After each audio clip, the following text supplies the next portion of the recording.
Okay, so we had an FEP failure. And you can see this is the general area where it happened. And it looks, yep, right there. You can feel it underneath. That's where it happened. We also had a big splotch over here of resin. It's not there now, but the easiest way to take care of this whenever that happens is first you get a plastic scraper. These can be purchased on Amazon. I forget how much I paid for them. You scrape as much of it as you possibly can at first, okay? And you don't press hard. If you press hard on this, it is going to shatter. It's going to break. You're going to crack it. But what you want to do is, I keep all the cotton out of my medicine bottles, my vitamin bottles and stuff. And you take that, and with acetone, okay? Lacquer thinner, it's not going to work. Mineral spirits isn't going to work. Acetone. Be very, very sparing with it. But you just put some inside of the cotton here, okay? And then you'll come over, and here, let me just show you guys so that you know I'm not trying to have everybody mess their stuff up.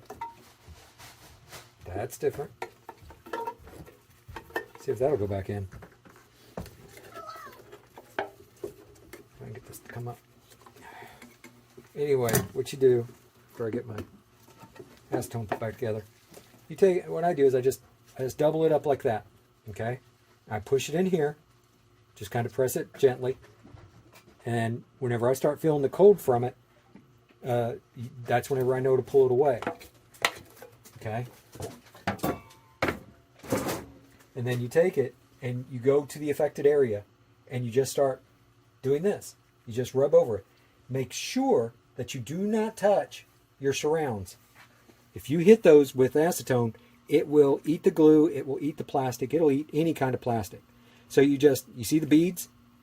That's a good sign. Whenever you start seeing those, you know you've got you're getting it cleaned up. And whenever you see that nice mirror finish. So then afterwards I take, and this is alcohol on here, and I keep a sprayer full of alcohol, and I just spray it down, and then you come across and you just clean it.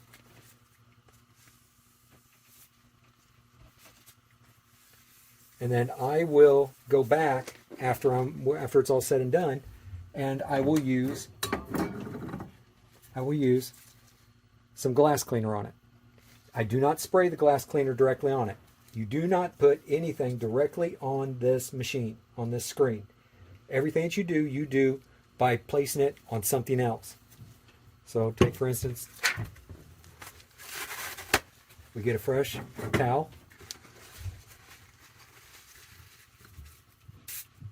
About that much. Doesn't take much at all. Then you just go back over it.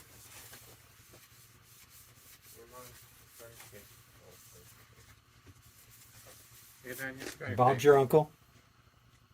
It's nice and shiny again. So if you have an accident and you get resin all over your screen, just don't freak out. Just stay calm and do as I've instructed, and everything will turn out just fine. Promise.